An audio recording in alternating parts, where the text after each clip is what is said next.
Welcome back to the Inside Out podcast. I'm your host, Jojo, and this is where we will navigate the mess together. That is mental, emotional, and spiritual. Let's get into it.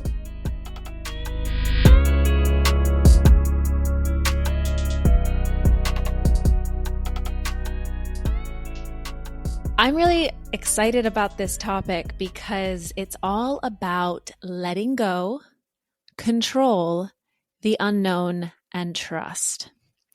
So, I've mentioned this before in previous episodes, but for me, the unknown is such a difficult thing for me to grapple with. And because I struggle with the unknown so much, I try to control as much as I can in my life, which is completely backwards when it comes to spiritual laws and actually how this universe works. We don't have control over anything. We have free will, but at the end of the day, we can't control others. We can only control the way we react and respond to our external environments, but that's about it. And there's this illusion that happens with control when we think that we can just change the reality of certain things, when in fact we can't. And that's where letting go and trust come into it. And if you're anything like me, maybe this is something you're a little better with or not. If you have tips and tricks, maybe you should send them my way. But I wanted to share something that happened to me this weekend. And it's because I've been asking for the ability to let go and let things unfold naturally and trust, because again, this is stuff that I'm just so not good at. So, story time. It was a beautiful weekend. It was sunny. It was about 50 degrees, crisp, blue skies. And I decided to rent a car and head upstate for the day and enjoy myself in nature, because living in this concrete jungle, it's just nonstop. And when I get out of the city, it really just balances me out completely. And one of my things that I love to do is get behind the wheel. I love country music, so I'll put on country music, or I'll put on any kind of music really. But this drive specifically, I put on country music. I had my phone plugged in. I had my maps up on the CarPlay, and I'm driving along, and I'm driving for about an hour and a half, and I get to where I'm going. And I take a walk and I'm enjoying the nature. And I look down at my phone and I realize my phone is at 8%. Now, my phone had been plugged in the entire time that I was driving. And so I go back to the car. Mind you, I have to return this car by a certain time. That certain time is in like an hour and 15 minutes. I get back to the car and I plug my phone in and I realize my wire isn't working. I'm jiggling it around. It's like not connecting. I'm like, oh no. Next thing you know, I'm sitting in this parking lot and my phone just is like kaput. And I was like, oh, good. Okay. So I can't call the car place. I can't get into the app to extend my reservation. I have no idea where I am, where I'm going. I'm by myself. And I literally was like looking up at the ceiling of the car being like, oh, okay, this is how you want me to let go and trust? Interesting. All right, let's see. Let's see how this works. So I'm like, well, what else can I do? I have to figure out how to get home.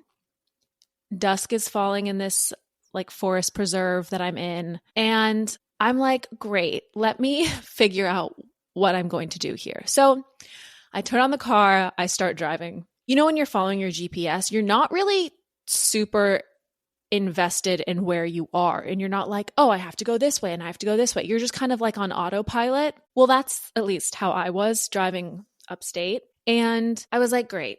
I don't really recognize anything. I'm not really sure what to do. By this time, it's like 5:15 and my car needs to be back by 6 o'clock. So I see this gas station and I pull over and I go in and I buy a USB cord.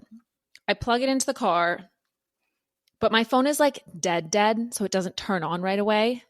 And I was like, okay, well, I'm not just going to sit here and wait for my phone to turn on. I sat there for about 10 minutes and it still didn't turn on. And I was like, okay, well, I have a cord. I just need to trust that this is all going to be okay and everything's going to work itself out. Again, says the girl with control issues, trust issues, and not a very good record of letting go. So I keep driving and it's about 5:52, I think the clock said on the car. And I was like, universe, literally like help. So I continue on my path and finally it's like a few minutes to 6 o'clock when I needed to return my car, and I'm still like in traffic upstate. I don't even know if I'm heading the right way. My phone turns on. So I pull over, I input the address that I need to be at into Google Maps, and it literally says 0.5 miles, take exit 1. And I was like, are you kidding? Are you kidding? I was going the right way the whole time. Exit 1 was a nondescript exit in the trees that I never would have seen. And it just happened to be 0.5 miles away from when my phone turned on. Mind you, this was like almost 45 minutes later. Then I go into the app, I extend the car, everything's fine, and I keep driving. And I started to think about this because the concept of letting go and letting it flow, again, like I've said, is so challenging. And for me, it's been coming up with my work. It's been coming up around this podcast. It's been coming up in my interpersonal relationships. It's been coming up with limiting beliefs that I've talked about in a previous episode. And it's really been an all-encompassing, kind of suffocating feeling. So I was thinking about this on my drive back. And usually when we're driving, the irony is you do have a GPS. You do have a map telling you which way to go. For me, I didn't. And I really just had to fully surrender and be like, okay, well, this is the process. What am I going to do? Freak out? There's nothing else I can do. I just have to keep going. And the same thing with life. We have to fully commit to something. And we have to go in a direction with determination, because otherwise, how are you going to know if you're going in the right or wrong direction? Let's say you're starting a relationship with someone and you're like, well, I don't know if this is the right relationship or not. You're not going to know unless you go all in. You have to try. If you're like 1 foot in, 1 foot out, and it's like this push-pull, tug-of-war dynamic, you're not going to know if this is the right relationship for you because you haven't actually just gone toward it and been like, yeah, okay, let's see. The same thing with me driving this car. I didn't like go half a mile and then turn around and be like, okay, I'm going to go another mile the other direction. Then I'm going to turn around and go 6 miles this direction. And then wait, maybe I'll go that direction. That sounds insane. But we do this so much in our lives where we're like not fully committed to a direction. And I think that has to do with letting go, because we want to control. We want to know. We want to make sure that this is the right thing for us all the time. And oh my gosh, what if I make the wrong choice? And okay, adapt then. I could have turned the car around if I wasn't on my right path. But we limit ourselves so much because we don't actually commit to something. We don't actually say, you know what? I'm going to trust the process. I'm going to be okay with the unknown and I'm just going to go for it. Think about your career. When you chose what you wanted to do when you're in college, maybe you're in college right now. If you don't choose something and you're just floating aimlessly, it's not going to put you in a direction of anything. You're just going to be a floater. If you make a decision, I want to study business marketing, and then you realize, okay, I did business school, and you leave, you graduate, it's over, and then you're like, well, I actually have a passion for sports medicine. Then you choose a different path and you go in that direction. But if you just keep flip-flopping between the two, you're still stuck in the same exact place. And all that's happening is the time is just going by. So I found this wildly hilarious because I'm someone who is consciously trying to rewire and repattern and rework the things that limit me. And right now, letting go and just trusting that I am going in the right direction, that the people in my life are the right people, that the situations are the right situations, that my career's the direction it needs to be going. And I will stop myself literally in my tracks and get paralyzed by the fear of the unknown because I don't commit to a direction, or I don't just let go of a process and say, you know what? I did what I could here, and if it's meant for me, it will come to me. The same thing with a relationship. If you want a relationship to go in a certain direction, and maybe it's not, maybe there's healing that needs to happen on both sides, maybe there's extenuating circumstances, maybe there's familial stuff that needs to be worked out, maybe you just need to be focusing on your career, whatever that is, if you just let go and believe if this is meant for me, it will come to me. There's like a very ancient Chinese proverb that says, let it go. If it's meant for you, it will come back to you.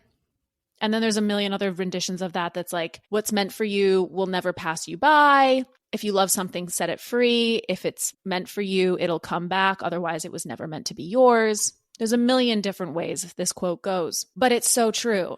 Because if you're sticking to your path, your truth, your essence, and committing to yourself and your choices, the things that are aligned with where you are in your life and the direction that you're going are naturally going to be magnetized to you.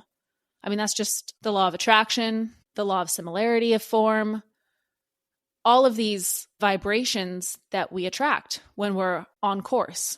I found this absolutely hilarious, having been asking for the ability to let go and for the ability to trust myself, trust my intuition, trust my process, trust everything around me. And of course, the minute I ask, hey, I need to learn how to trust, this ridiculous situation happens with my car. What a perfect example of going in a direction and not knowing if it's the right one. But again, I wouldn't have known if I just didn't go and commit to it.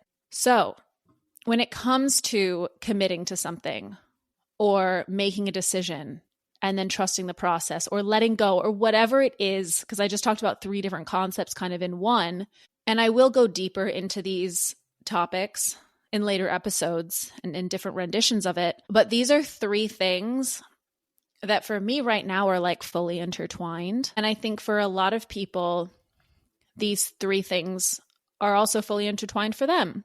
And I think a lot of people can relate to this because when you are out of control, let's say it's in work and you don't really have the ability to do what it is that you want to do, you need to let go and you need to trust that it'll work out the way it's meant to.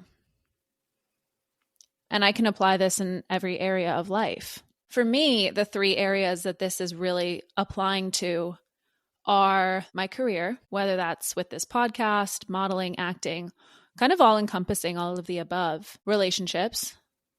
Is this right? Is this wrong? Oh my gosh, I don't know. What direction is this going? I overthink everything. Those who know that are laughing. Shush, I know. You're right. We get it. And when it comes to my physical health, my back, which I've also talked about in the limiting beliefs episode. So let's get messy with this. In order to reroute the need for control, the fear of the unknown, the ability to trust the process, and to fully let go, we need to identify what the mental, emotional, and spiritual aspects of this are in order for us to rewire these things. So mentally, get really clear what areas of your life you are holding on and you have your claws in so deep that you're not just letting things unfold naturally and that you're not stepping back and allowing flow to happen. Or maybe it's you're in a mental tug of war with yourself or on a seesaw, teetering between 2 options and not sure which direction to go in. And emotionally, that's understanding what that is bringing up in you. What are the feelings around why maybe you can't make a decision about something? Is it fear? What is the root of that fear? And start to get nitty gritty with it. I find journaling to be really helpful. You can always talk to someone you trust, a therapist, a friend, or my favorite little kooky tidbit is talking out loud, which I've mentioned before. But it really helps because, again, you bounce the ideas off of nobody except yourself.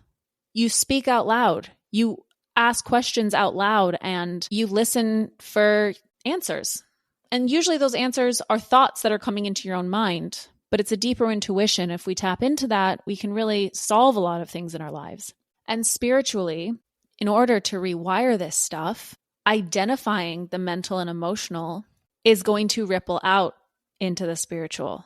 The spiritual aspect of this is just really trusting and telling yourself every day, whether that's you need to put a mantra in your head or something on your lock screen or my favorite little sticky notes that are all over my apartment of just a constant reminder that ingrains that into your body, into your psyche, into your soul, into every aspect of your life so that you just naturally start to move differently because you've committed to a direction, because you've let go of the I need to control every sort of outcome, because you've gotten okay with the unknown, because newsflash, life is unknown. If you knew where your life was going or you knew what was going to happen in your life, it's like reading the last page of a book. Boring. Why would you want to know? I would rather make choices every single day that are aligned with my values, my morals, what I want, than to have some predestined outcome of my life. And I really don't think I'm alone in that. If we think about the GPS in terms of life, we can always choose a direction that we want to go in. But sometimes there's going to be a road closure. Sometimes there's going to be an accident. There's going to be a slowdown. There's going to be a detour, construction. And the more that we get comfortable with letting go of control, trusting that the direction we choose is the right one for us, we're going to have a lot easier of a time dealing with the hiccups that happen, because those metaphorical road closures of life are going to show up. They're going to show us a different direction. They're going to reroute us. They're going to knock us sideways. You're going to have to get back up and go somewhere else or try a different route. And that's completely normal. But that comes once you've chosen the direction you want to go in, committed to that, let go of control of the outcome and surrendering to it and just being like, okay, I'm trusting the process. So let's trust.